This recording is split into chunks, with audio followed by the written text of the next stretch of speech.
It is Wednesday, February 12th. It is Blue Day here with this motley crew of Charlie Peabody, Ben Bry, Nadine Turman here on Wall Street Beats. Obviously, we came in today with a hot CPI print, although the market doesn't seem to care about it, at least at 7:04 a.m. here on the West Coast. Charlie, I know you're going to talk about a few names like Zillow and get into it on CPI and the like with Ben. What do you got for us on some individual names? Yeah, Zillow's feeling a little blue this morning. It's down 12%. I've been on this theme since the fall that housing is moving in the direction of a crash. And it's not imminent. I don't think a crash is imminent, but I think we're headed in that direction. And for those that don't know me, I felt that way in 2006-07, working with the people from The Big Short. I have some history with housing. And explain to them why this time, like why now? What are you seeing that maybe other people aren't seeing? This time around, it's an affordability problem. And, Is it like eggs versus housing? Is that what we're dealing with? they both are easily cracked. Put it that way. Oh God. Sorry. Oh God. I'm trying hard, guys. I'm trying hard. You're succeeding. But the affordability of an existing home is probably about 25% above the normalized trend of affordability. For a new home, it's about 15% above trend. So we have to have some price correction, or we could have some government intervention that gives some sort of subsidy in some fashion, or we could have lower rates. So those are the three things that you want to look for. That's why until we get a better sense of how this is going to play out, I'd be hard pressed to say we're on the verge of a crash. But I think Right. the circumstances are that we're leading that way. And Zillow's comments yesterday were very telling. Their fourth quarter numbers pretty much beat expectations, but their guidance was very poor. And they're looking for residential revenue sales in the low single digits in the first quarter. They are projecting low to mid-teen sales for the full year. So they're expecting a ramp up, and I think that's a bit ambitious. But they did say that the market remained challenged. And just to give you some numbers, their guidance for the first quarter was EBITDA of 125 to 140 million. The street had been at 160 million for EBIT in the first quarter. The revenue guide was for 575 to 590 million. The street was at 600 million. They clearly missed in their guide versus expectations. We'll see if the full year can ramp up, but they're clearly starting off on a weak note. And I think that's a theme that you're going to see throughout the banking industry as well, and I'll come back to that later. The other thing I want to quickly mention, and then I'll turn it over to Ben.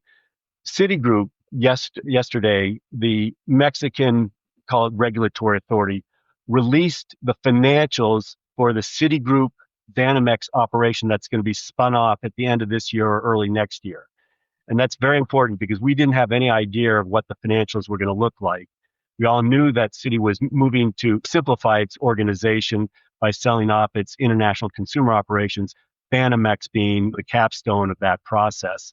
And the key to the Banamex deal is that it is going to free up a lot of capital for Citigroup once it's spun off. They're going to do it as an IPO. They're going to do it in tranches. So maybe the first tranche is 15 to 20%. But over the course of 2026, they will have pretty much completed the spin-off of Banamex and have raised capital. Now, the key to the financials that were released yesterday, actually, maybe it was the day before. I get time zones mixed up here, but numbers challenged, Nadine. Help me out here. No, but seriously, they released financials, and for the first time, we can start to get some valuation parameters around what the IPO may be valued at. And I will tell you, without the numbers, people were thinking maybe the IPO could raise $6 to $8 billion of capital. The numbers that came out yesterday say as the range is probably going to be closer to, the range is going to be 7 to 13 billion, but the likelihood is it's going to be around 8 to 10 billion. Yeah. Charlie, is that the whole position? Are they selling all their stock, or is it just a piece of it? Yeah, so Citi, the Mexican operation, there's a corporate bank, a corporate investment bank, and then there's a consumer bank. They're selling just the consumer bank. So they split those two pieces up on December 2nd of 24. And we just got the financials released by the Mexican regulatory authorities this week. And in that, the consumer bank, which we'll call Banamex, because the corporate and investment bank is called Citi Mexico. So the consumer bank is Banamex, and that's what's going to be spun off in tranches through IPOs. Now, it's also possible somebody at the last minute could come in and say, I want to buy the whole thing. But what we know now is that Banamex operation, that consumer bank, is going to be the fourth largest bank in Mexico. It's earning over $1 billion. It's got about 8.1 billion of equity, and it's doing about a 13% ROTCE. So if you look at the way the Mexican banks are trading, the two that I'm using to help me build some parameters around valuation are Banorte, which is selling around 1.7 times book and about 9.5 times earnings, or Inversa, which is selling about 1.1 times book or about 8.2 times earnings. So Citi should sell in the middle, somewhere between 1.1 and 1.7. I think 1.3 times book. So that implies roughly a $10 billion valuation. And I don't think anyone was close to thinking that they could get $10 billion. Now, listen, this is not going to happen until December or early next year. So a lot, can happen in the markets. But I would argue that the valuation assumptions that were out there of 6 to maybe 7 billion are going to be beaten. And the question is, beaten by how much? I think it's a very positive development for Citi that we're getting this information today. All right. So you had Zillow, you had Citi, anything else? Yeah, just on Citi, this morning at the banking conference, Andy Sieg, who heads up the wealth management operation at Citi, presented.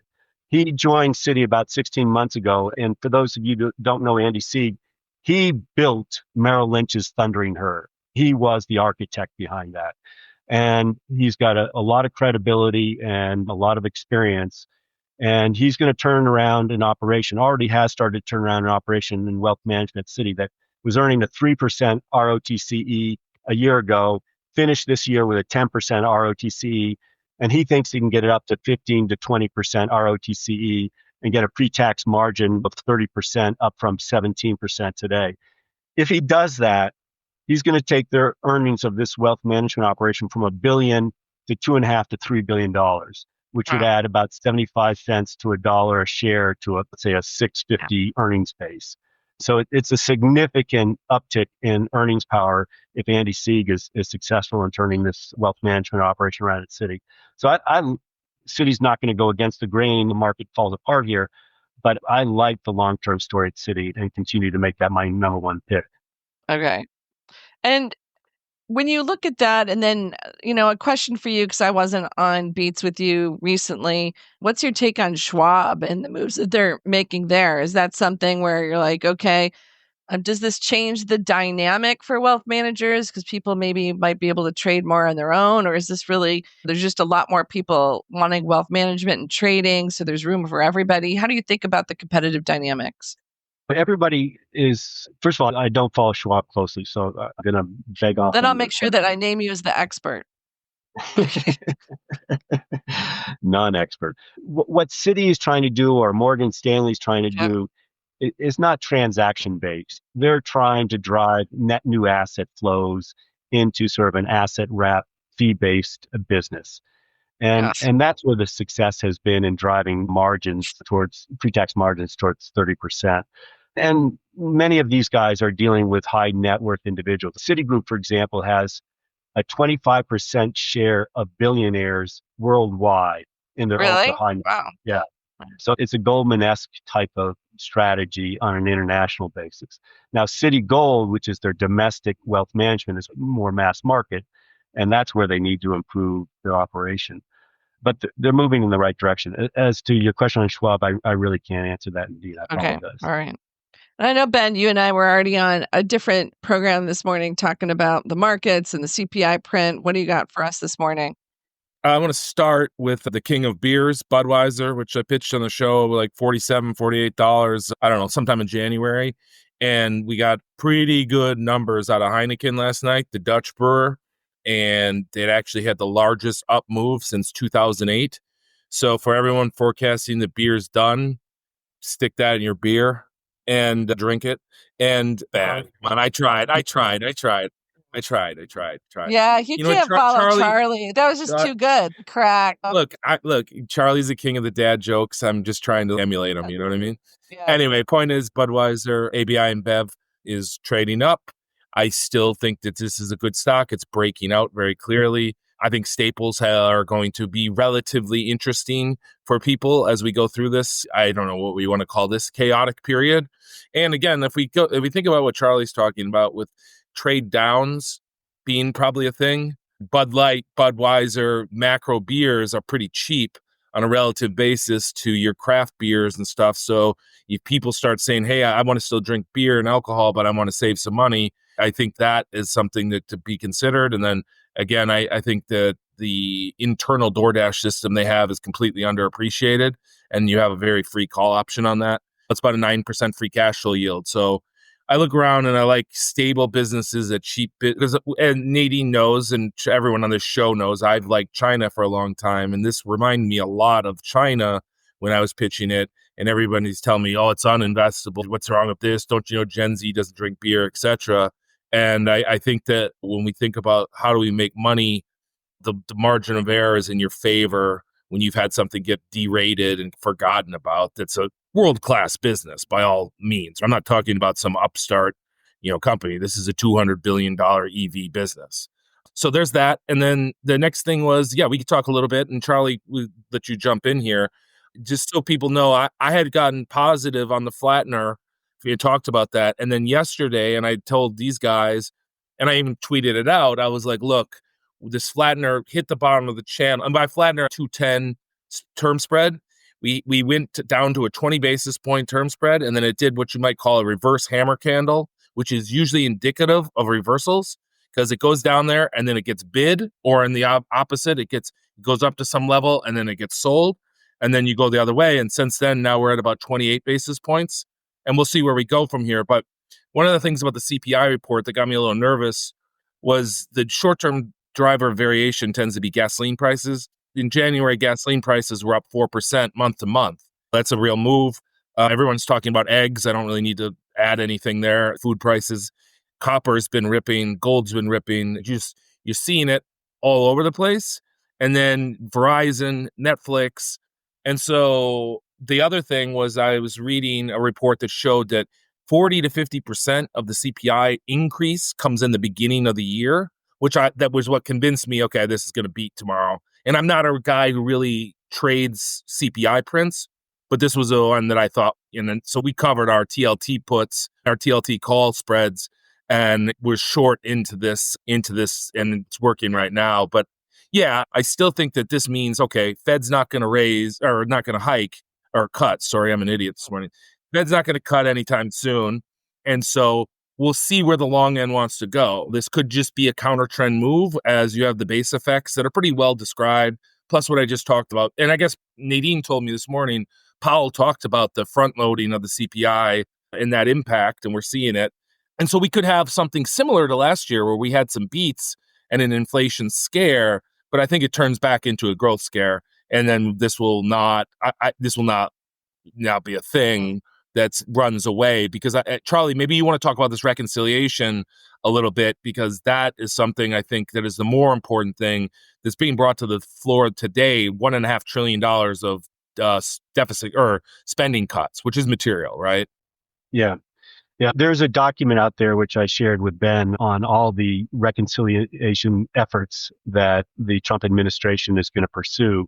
A number of them relate to financials, but the one that I'm hearing a lot of chatter about is related to healthcare and hospital management. And I think those stocks are very vulnerable if what's in those reconciliation bills come to the floor.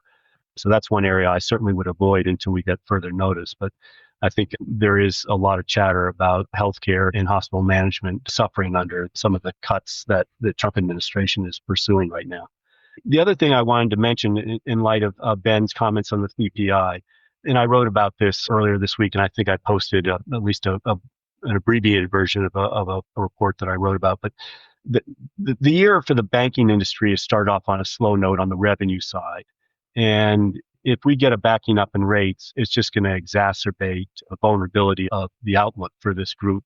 And so we had an incredibly robust January for bank stocks. Some kind of pullback on the order of 10% plus or minus is not unreasonable here in the month of February. And are you The looking one at area, for the big banks? You're more regional, or who are you looking well, for the yeah, I pullback think on?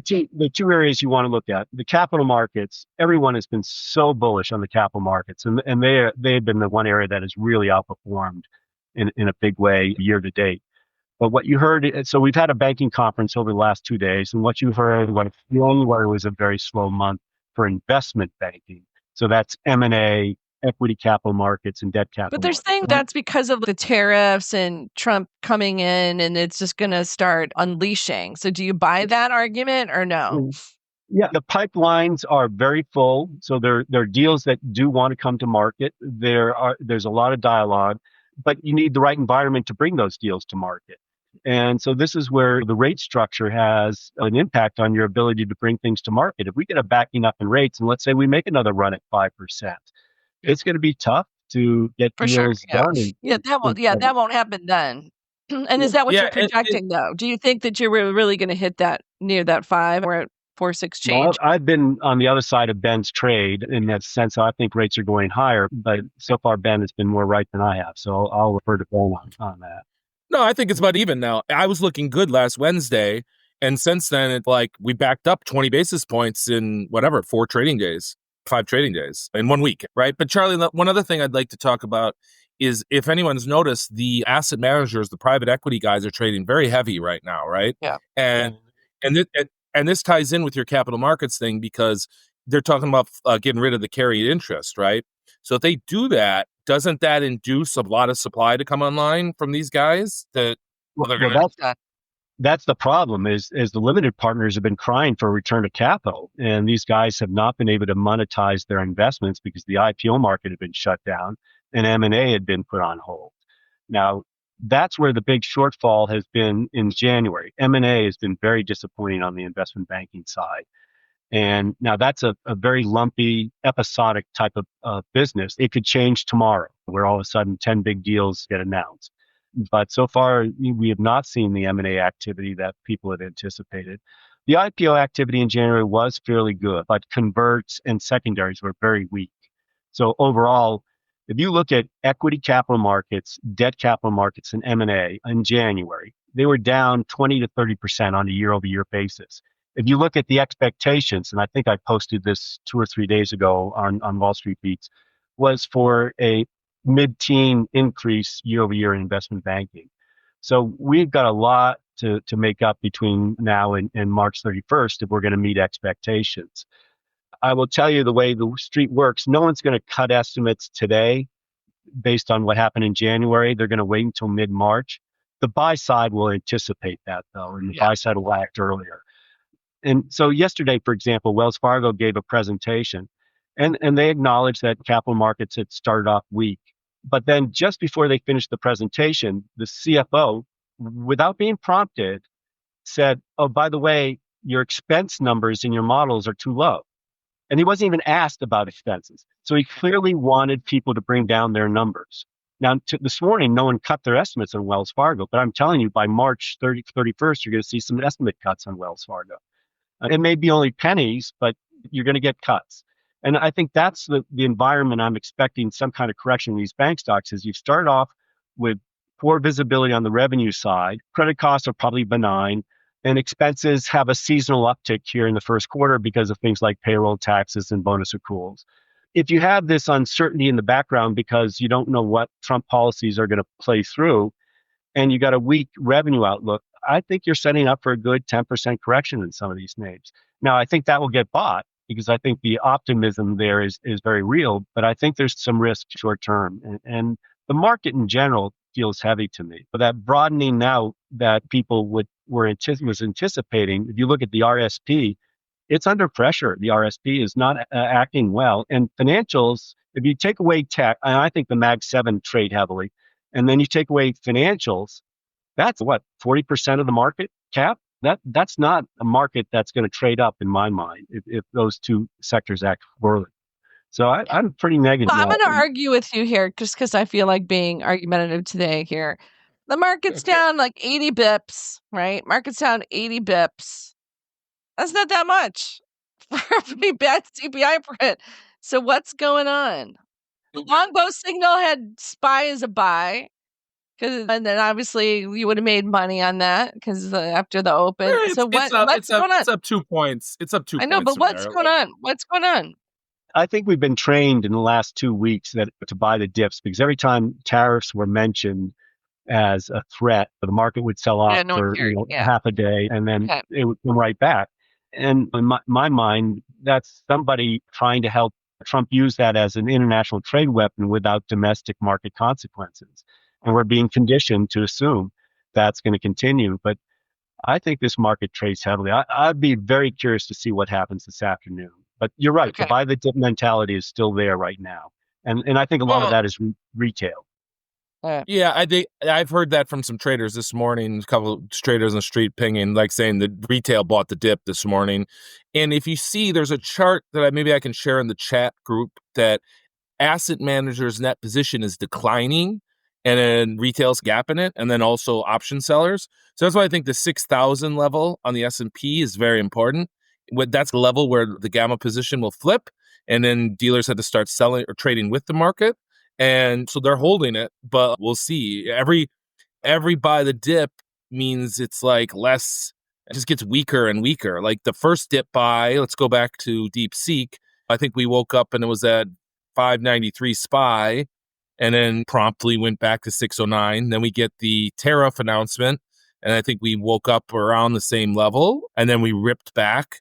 And now this time we get a 598, 599 open, and now we're at 601. It's just, I believe sideways means that you're just getting ready to go down. And it's just a distribution of shares. And yeah, we're not getting the move lower, but until we do, I guess, is my... I want to go back to something that Ben asked about the private equity, private credit guys, and they are missing expectations. And that's why they're trading poorly right now. That's very important because if these guys start missing, they've been about, I think they're now about 50% of credit out there. They ride on the rails of the banking system. In other words, they need the banking system for leverage and for liquidity. And if they start having deteriorating fundamentals, the banking system isn't going to continue to support them. So you could see a lot of liquidity come out of the market if these PE guys, one, because the IPO market or the M&A market isn't open, they can't monetize and return to their LPs. And two, if the banking system starts to worry about their fundamentals and doesn't want to continue to fund their growth, then we could see a real credit contraction.